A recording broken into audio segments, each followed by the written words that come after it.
अगला प्रश्न है डॉक्टर प्रिंटर के लिए, डॉक्टर मार्कम प्रिंटर के लिए कि आनापान सिखाने के बाद बुद्ध भगवान ने और भी साधनाएं मेडिटेशन टेक्निक सिखाई है, तो क्या वो कुछ डिफरेंट लोगों के लिए है वो मेडिटेशन टेक्निक, या फिर वो कोई ऊपर के लेवल की साधनाएं हैं?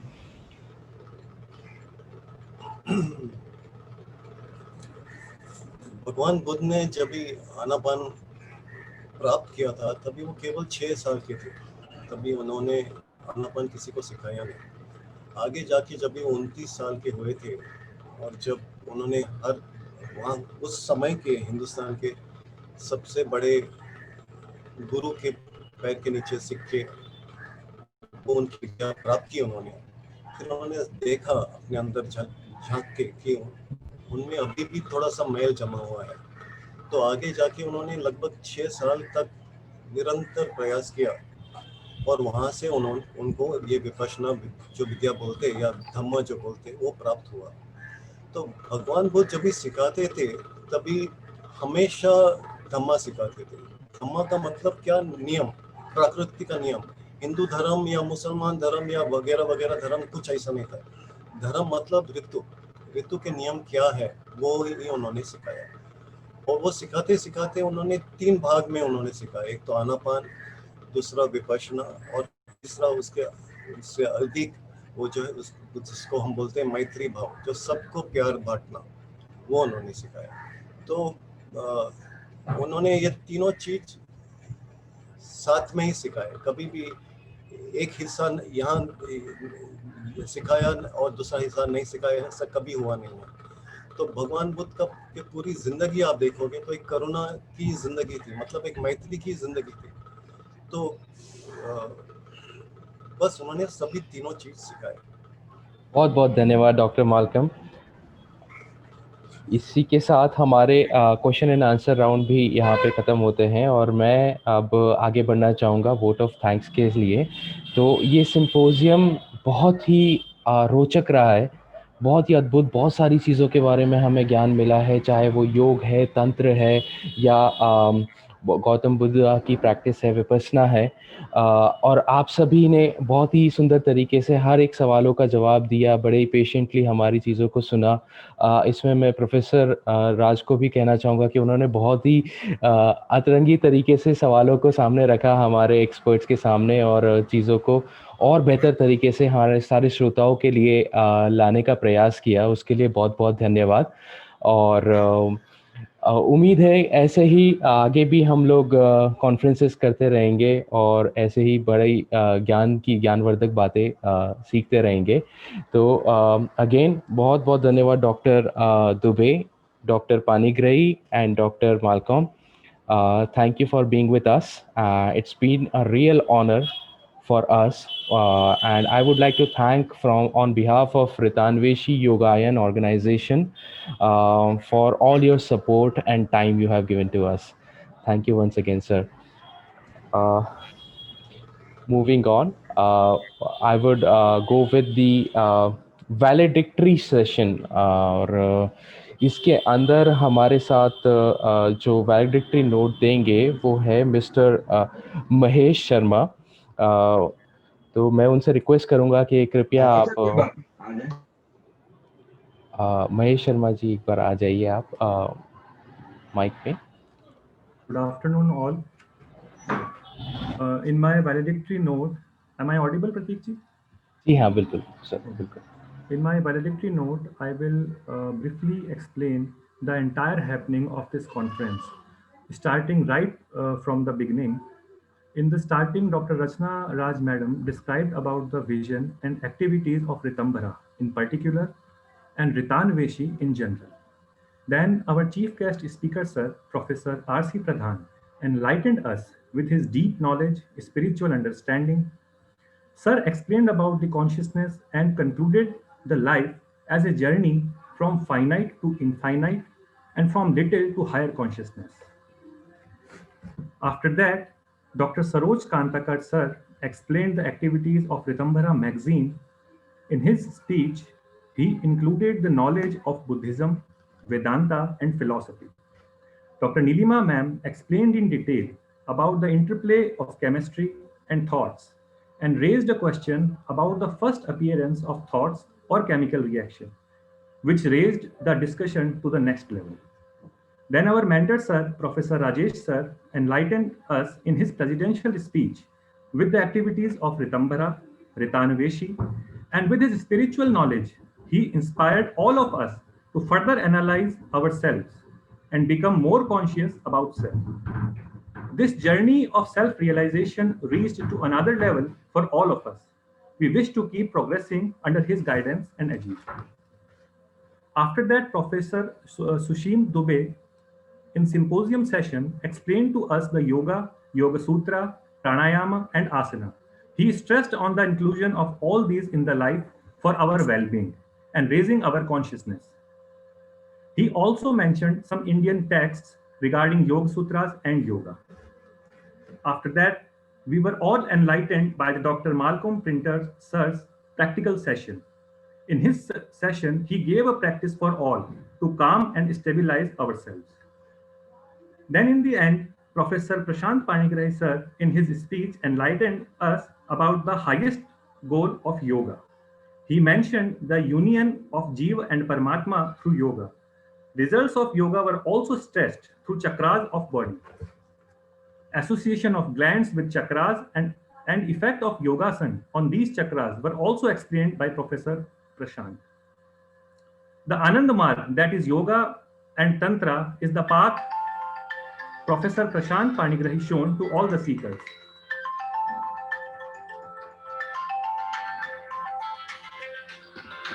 Then in appreciation and interaction session, Professor Rajesh Raj interconnected the learnings and knowledge of all the speakers and also gave his insight to inspire all the participants. He also stressed that the practice is equally important than learning. Now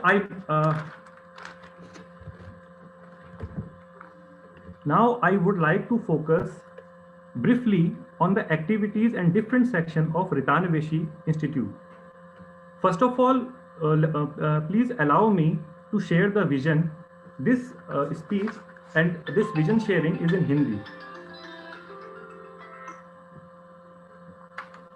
ऋतान्वेषी दर्शन जो संस्था का मूल दर्शन है उसको दो तत्वों में explain किया गया है। पहला है ऋत, दूसरा है अन्वेषी। ऋत वह तत्व है जो लौकिक, अलौकिक, ब्रह्मांडीय, धार्मिक स्थिति एवं सम्यक प्राकृतिक सनातन व्यवस्था और संतुलन के सिद्धांत को नियमित स्थिति में रखे। ऋत सुव्यवस्थित सत्य का मूल सिद्धांत है, मानवीय धर्म और कर्म की सनातन रूपरेखा है। और अन्वेषी उस खोजू मुमुक्षार्थी को दर्शाता है जो ऋत को उपलब्ध होना चाहता है। अतः यह उन खोजकर्ताओं का समूह है जो यह व्यवस्था करता है कि योग मित्रों का योग सिद्धों से उपयुक्त संयोग हो पाए। इसके अंदर डिफरेंट सेक्शंस हैं, जिसमें पहला है ऋतंभरा सनातन विज्ञान, जिसकी कमेटी, जिसकी कॉन्फ्रेंस आज हम सभी लोग अटेंड कर रहे हैं। ऋतंभरा वह प्रज्ञा है जो चेतना की उच्च स्थिति में प्राप्त होती है, जो ऋत से परिपूर्ण होती है। समस्त ज्ञान, विज्ञान और सनातन विधाएं यहीं से उदित होती हैं। यह विधाएं परंपरागत रूप से सृष्टि में विस्तृत होती रहती हैं, जिससे जीवों को उसकी गति और नियति प्राप्त होती है तथा स्वास्थ्य का संचार होता रहता है। स्वास्थ्य अर्थात स्वयं में स्थिति जो ऋत को अपनाने से ही संभव है। ऋतंभरा वह सनातन विज्ञान है जो स्वयं एवं सृष्टि की संतुलित स्थिति को प्राकृतिक सिद्धांतों द्वारा पुष्पित एवं पल्लवित करता है। इसका दूसरा सेक्शन है ऋतगामिनी। ऋतगामिनी का अर्थ है सत्य का अनुसरण। सत्य सनातन की दिशा में अनन्य उपमार्ग है जो प्रधान पद को संरक्षित एवं संवर्धित करता है। यह मार्ग ऋत का अनुसरण करते हुए आर्थिक संपन्नता और संप्रभुता को प्रदान करता है। शुभ एवं मांगलिक अनुष्ठान युक्त वस्तु पदार्थों को धार्मिक वाणिज्य हेतु निर्माण एवं क्रय विक्रय की प्रक्रिया ऋतगामिनी में समायोजित होगी। यह वस्तु पदार्थ किसी न किसी रूप में आध्यात्मिकता एवं सनातन रथ की अनुगामिनी ही होंगे। आधुनिक तकनीक एवं प्राचीन विधाओं का सम्मिलित स्वरूप जो मानव को सत्य का अनुसरण करते हुए ऋत की ओर गमन कराएगी। इसका तीसरा सेक्शन है योग मित्र यानी योग जिज्ञासु। योग्य जिज्ञासु मानव प्रारब्ध की योग्यताओं की संभावना मात्र है। जीवन काल में इन बीजों के पुष्पित होने का प्रयास अनायास ही चलता रहता है। क्रियमाण कर्म के भटकाव में योग्य जिज्ञासु अधिकांशतः किंग कर्तव्य विमूढ़ रहते हैं। लक्ष्य का अनुसंधान सिद्धों के बिना मुश्किल एवं कील कंटकों से पूर्ण होता है। ऋतान्वेषी योगायन उन्हें योग्य जिज्ञासुओं से मैत्री स्थापित करके उन्हें उपयुक्त सिद्धों या पंथों से मिलवाने का प्रयास करता है। यह योग मित्र अपने विषय और विद्या को प्रखर और परिमार्जित करके अन्य योग मित्रों को ऋतान्वेषी योगायन से जोड़ेंगे। मित्रता का यह क्रम सर्वांगीण विकास आध्यात्मिक यात्रा पर आधारित होगा ताकि ऋतान्वेषी परिकल्पनाओं का सर्वश्रेष्ठ समायोजन हो सके। योगायन, इसका अंतिम सेक्शन है योगायन या योग मंडल। योगायन उन योगियों का मंडल है जो जीवन के समस्त उपयोगी आयामों का सनातन योग विज्ञान के द्वारा संवर्धन और सामाजिक विकास का संचार करता है। योग विद्या वर्तमान की सर्वाधिक समीचीन आवश्यक विद्या है, परंतु अधिकांशतः प्रचारक दशा और दिशा से विक्षिप्त है। योगायन विशुद्ध योग के जीवित परंपरा की निरंजन ज्योति है, जो कलियुगी रात्रि काल के चिरंतर तारामंडल के सानिध्य में टिमटिमा रहा। योगायन ऋत के अनुपालन में सदैव जागृत है और योग पथी ऋतान्वेषी का अभिष्ट सर्वोच्च मार्ग है। योगायन योग अध्ययन, शोध, कला प्रशिक्षण, समग्र चिकित्सा इत्यादि सभी प्रारूप में मानव कल्याण का योग मंडल तैयार करता है। और अंत में जो हमारे मेंटर सर ने एक शोध संस्थान का जिक्र भी किया था, उसके बारे में भी एक ब्रीफ जानकारी। परामानस विज्ञान शोध संस्थान ऋतान्वेषी योगायन की एक केंद्रीय परिकल्पना है। यह संस्थान सनातन सत्य के संरक्षण एवं संवर्धन हेतु वे समस्त प्रयास जो जीवित या मृत प्राय सनातन प्रथाओं, विधाओं एवं प्रज्ञावान विद्वानों को सम्मानित एवं योग्य स्थान के अधिष्ठान के लिए समर्पित हैं, वे सभी विद्याओं और सिद्धों जो अपने अलौकिक प्रज्ञा और विद्या द्वारा हजारों वर्षों से भारत भूमि को सनातन सत्य से सिंचित कर रहे हैं, उनका यथा योग्य सम्मान तथा आधुनिक शोध विज्ञान द्वारा उन्हें पुनः परिभाषित करना ही इस संस्था का उद्देश्य है। शोध उपरांत सत्य को सामाजिक व्यवस्था में पुनः स्थापित करना भी संस्थान का ही कार्य है। यह संस्थान परामानस विज्ञान की प्राचीन से लेकर आधुनिक मापदंड एवं प्रणालियों पर भी शोध करेगा। कार्यक्रम के अगले सेशन में now I would like to invite our chief valedictory speaker Shri Pawan Gupta sir. On this occasion, we are with Shri Pawan Kumar Gupta, a well-known thinker, educator, and promoter of education. He was a brilliant IITian. Instead of choosing lucrative job, he chose a path of new vistas in life to work for the downtrodden. He is a co-founder of an NGO named Sindh. Over the years, the NGO has been running 35 village schools, published 40 books both in Hindi and English. He worked with many eminent leaders like Dharampal S.N. Goenka, Baba Nagaraj, Samadhong Rinpoche, and others. He is an erudite personality and eloquent speeches have inspired many. We invite you, sir, to our conference and wait for your words of wisdom and blessings. बहुत बहुत धन्यवाद। आपने इतनी प्रशंसा कर दी, शायद उसके लायक मैं नहीं हूं। सर्वप्रथम मैं डॉक्टर राजेश राज और डॉक्टर सरोज कांतकार को नमस्कार करता हूं और सभी विद्वानों को यहाँ पे जो आए हैं, उपस्थित हैं, उन सबको मेरा नमस्कार। शायद सबके बीच में सबसे अनुपयुक्त व्यक्ति मैं हूँ, पर जिन्होंने भी मुझे बुलाया है, क्या सोच के बुलाया है वो जानते होंगे। मैं 30-32 साल से शिक्षा से जुड़ा हूँ और अनायास ही जुड़ गया था, परंतु जुड़ने के बाद बहुत सारी मेरी अपनी मान्यताएं टूटी। मेरी मान्यताएं टूटे का मतलब मैंने अपने बारे में, समाज के बारे में, भारत के बारे में, अनेक चीज़ों के बारे में बहुत कुछ मान रखा था। लेकिन जैसा आपने कहा कि आईआईटी से होने की वजह से और थोड़ी बहुत अंग्रेजी जानने की वजह से अपने बारे में बहुत सारे भ्रम भी पाल रखे थे, जिसका पता नहीं था। जब साधारण लोगों से मेरा आमना सामना हुआ तो वो भ्रम धीरे धीरे टूटने लगे। मैं बहुत लंबी बात नहीं करूंगा, मेरे को 15 मिनट का समय दिया गया है और मैं समय का पालन करूंगा। संक्षेप में अपनी बात रखूंगा।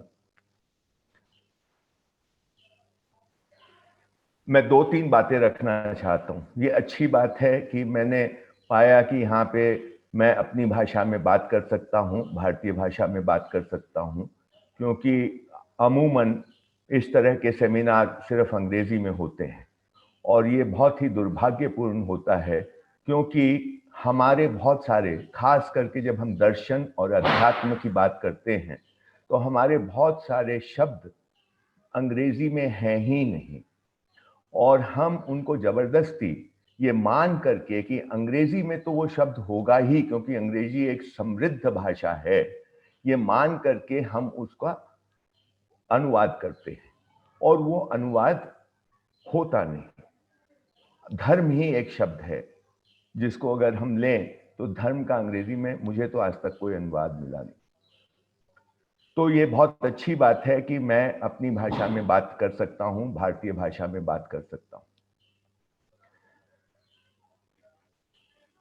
इस पे मैं 1-2 मिनट और लूंगा भाषा के मुद्दे पे।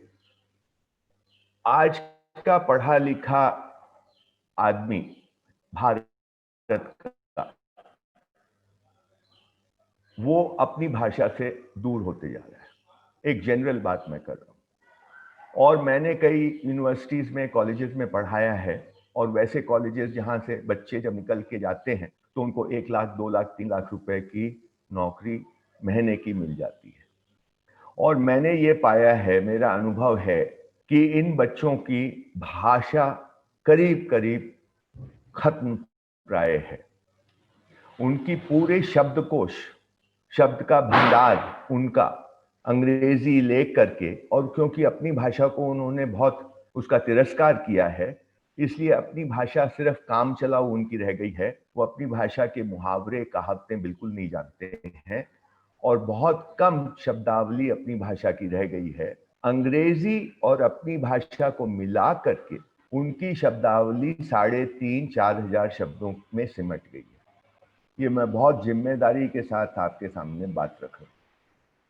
और अगर इन्हीं बच्चों के माँ बाप को आप लें या दादा दादी को आप लें तो उनकी, भले ही वो अंग्रेजी ना जानते हो या बहुत कम जानते हो, उनके शब्दों का भंडार 7 से 8 हजार शब्दों का होगा। अब किसकी दुनिया बड़ी है और किसकी दुनिया छोटी है, ये मैं आप पे छोड़ता हूं। तो हम इस भ्रम में हैं, पढ़े लिखे लोग, कि हम बहुत पढ़ लिख गए और अब अंग्रेजी आ गई तो हम बहुत कुछ सोचने समझने लायक बन गए। दरअसल कुछ उल्टा हो रहा है। इस पे हम दर्शन और अध्यात्म में काम करने वाले लोगों को ध्यान तो देना पड़ेगा, मुझे ऐसा लगता है। दूसरी बात मैं जो रखूंगा, क्योंकि बहुत ही संक्षेप में मैं रखूंगा अभी बात, शिक्षा से जुड़े होने के कारण मैंने ये पाया कि इस सभा में मैंने सनातन सत्य या इटर्नल ट्रुथ की कई बार बात सुनी और मैं आपको ये कहूं कि आज का साधारण भारतीय पढ़ा लिखा, साधारण मतलब वो नहीं जो पढ़ा लिखा अपने को नहीं मानता, उसकी बात मैं नहीं कर रहा हूं, जो अपने को पढ़ा लिखा मानते हैं, उनके दिमाग में, उनके परसेप्शन में ट्रुथ, इटर्नल ट्रुथ की कोई कैटेगरी नहीं है। शब्द जानते हैं वो, इस शब्द से वो वाकिफ है कि इटर्नल ट्रुथ, इस शब्द से वो वाकिफ है, इन 2 शब्दों से, लेकिन इसकी कैटेगरीज उनको पता नहीं है। वो फैक्ट को ट्रुथ मान रखे हैं। अभी दिल्ली में 18 डिग्री टेम्परेचर है, इसको वो ट्रुथ की कैटेगरी में रखते हैं। 100 में से 99 लोग तो इटर्नल ट्रुथ बोलते हैं, लेकिन ट्रुथ का कुछ पता नहीं। इंफॉर्मेशन और नॉलेज, जानकारी और ज्ञान, इसके बीच का भी उनमें फर्क नहीं रहा, क्योंकि वो लोग ये मानते हैं कि इंफॉर्मेशन ही ज्ञान है। आपकी जनरल नॉलेज की जो किताब इस देश में बिकती है, उसमें एक ज्ञान की बात कोई मुझे बता दे, एक एक भी नहीं, सारी की सारी इंफॉर्मेशन है, सूचना है। अब हम सूचना को ज्ञान की के ऊपर हमने आरोपित कर दिया है। तो जब आप बात करते हैं सनातन सत्य की, वो आदमी उस सनातन सत्य को कहां अपने दिमाग में रखता है, मैं नहीं जानता। तो इस जो शिक्षा में हम और आप पले बढ़े हैं पिछले 200-250 साल से, इस शिक्षा ने हमारे सोचने के तरीके को, हमारे परसेप्शन को, हमारी दृष्टि को इतना अधिक प्रभावित कर दिया है कि हम जो जो है, जो सत्य है, वो सत्य को मानते तो है कि ये सत्य मैं देख रहा हूं, लेकिन वो देख कुछ और रहे हैं। और ये हमारे लिए सबसे बड़ा चैलेंज है। दूसरी बात जो मैंने भाषा की उससे जुड़ी हुई है कि इस देश की सारी भाषाएं और सारी बोलियां, मतलब ये जो अंग्रेजों ने एक लैंग्वेज और डायलेक्ट में फर्क किया, तो मैं बोली और भाषा दोनों को इंक्लूड कर रहा हूं, और इसमें मैं तमिल को भी शामिल कर रहा हूं, क्योंकि तमिल एक ऐसी भाषा है जो संस्कृत से अपना जोड़ती नहीं है अपने को, अपनी उत्पत्ति को। बाकी सारी बोली भाषाओं में आपको कहीं से जुड़ाव दिखेगा। तो संस्कृत समेत जितनी बोली भाषाएं हैं देश की, उसकी वाक्य रचना होने वाली है। जैसे हम लोग ये बोलते हैं, चाहे वो बंगाली में बोले, मराठी में बोले, तेलुगु में बोले, मलयालम में बोले, हम लोग बोलते काम हो गया। जब काम हो जाता है तो हम कहते हैं काम हो गया, काज हो गए। अंग्रेजी में हम कहते हैं द वर्क इज डन। और ये सारी यूरोपियन भाषाओं में ऐसा ही है। वहां काम किया जाता है, हमारे यहाँ काम होता है। हमारे यहाँ शादी होती है, हमारे यहाँ बच्चा पैदा होता है, बारिश होती है, वहां हर चीज की जाती है।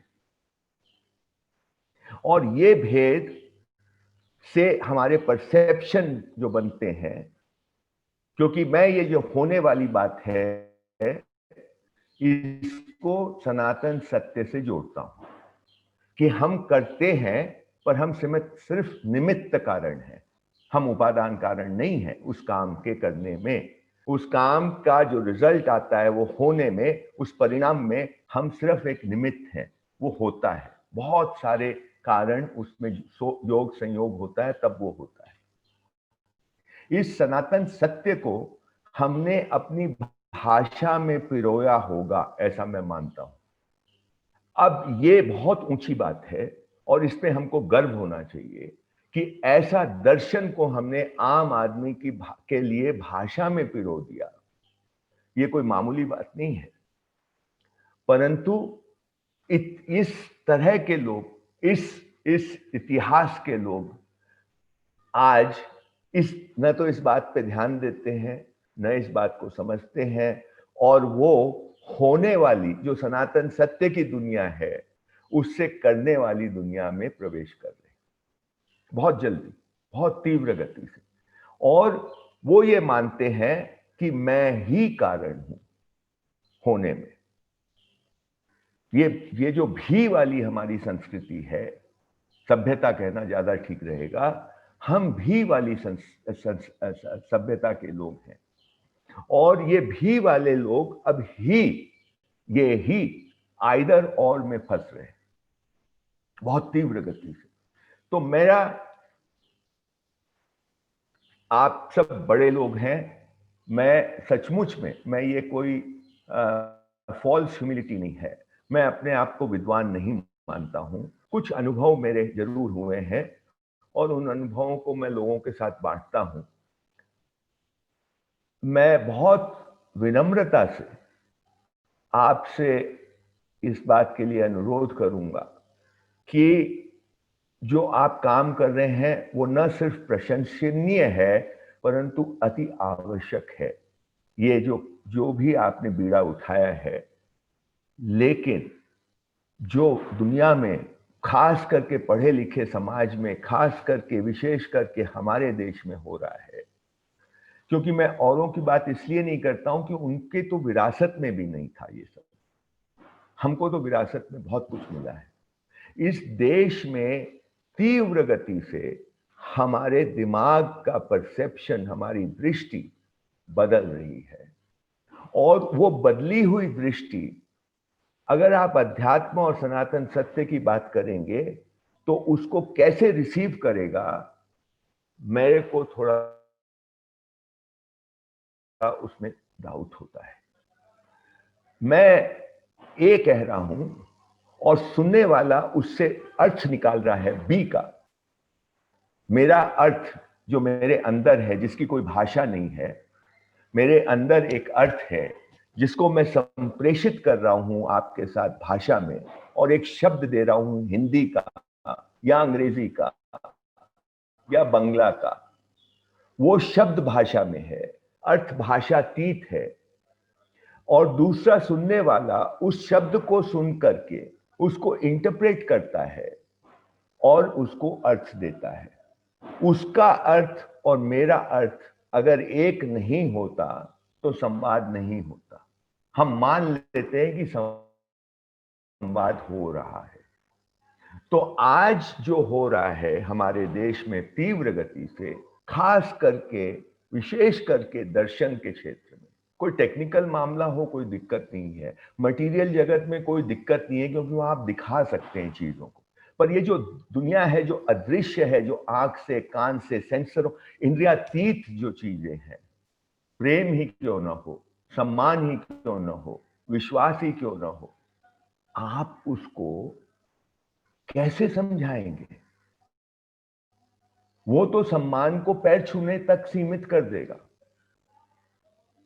वो विश्वास को बैंक को उसका प्रतीक मान लेगा। मतलब करने में उसकी दुनिया सिमट गई है, होने से उसकी दुनिया शिफ्ट हो गई है करने वाली दुनिया में, और हो रही है। तो वो करने को देख करके होने का अनुमान लगाता है, उसको पता भी नहीं है होने का, अनुमान लगाता है। तो इस चक्कर में हो क्या रहा है कि हम दिखावे वाली दुनिया में परिवर्तित हो रहे हैं। हम क्या दिखाएं, हम कैसे दिखे लोगों को, और इससे पूरी की पूरी ये विज्ञापन की दुनिया, ये मीडिया और ये शिक्षा तंत्र जुड़ गया है कि आदमियों को, आज लोगों को इसी के पीछे वो दौड़ रहे हैं ना। ये हम बोल रहे हैं मटीरियलिज्म, मटीरियलिज्म, मटीरियलिज्म, भौतिकवाद, इसकी बहुत हम बात करते हैं, लेकिन ये भौतिकवाद की जड़ यही है कि आपकी सफलता और विफलता का पूरा मापदंड दिखने वाली दुनिया में सिमट गया है। जो करता है मूल्यांकन वो तो कर ही रहा है, लेकिन आप स्वयं, हम सब अपना मूल्यांकन जब करते हैं कि मैं सफल हूं या विफल हूं, तो मैं भी उन्हीं पैरामीटर्स पे तुलना के आधार पर मैं अपना मूल्यांकन करता हूं। बहुत बहुत धन्यवाद पवन जी, आपने इतना गहन सवाल हमारे सामने रख दिया है जिसके ऊपर वाकई में बहुत मनन चिंतन करने की आवश्यकता है। और इस दिखने वाले संसार को उसकी सही जगह स्थापित करना होगा। उसका जो अधिमूल्यन इस 200 साल में हुआ है आधुनिकता के युग में, उसको हमको चुनौती देनी पड़ेगी, और वो शिक्षा के जरिए हो सकता है, अध्यात्म से हो सकता है, दर्शन से हो सकता है। मैं तो ये भी कहूंगा कि दर्शन और फिलॉसफी भी अलग चीजें हैं। दर्शन तो वो है जो है, उसको देखने की विधि जो है, उसको मैं वैसे देख सकूं जैसा है, और फिलॉसफी सिर्फ एक सब्जेक्ट है, और ये सब्जेक्ट की जो कैटेगरीज है उनको हमको समझना है। वो भी एक पूरा एक जाल है, क्योंकि मनुष्य की जिंदगी है चीजों को समझने के लिए, चाहे वो इंद्रिय सापेक्ष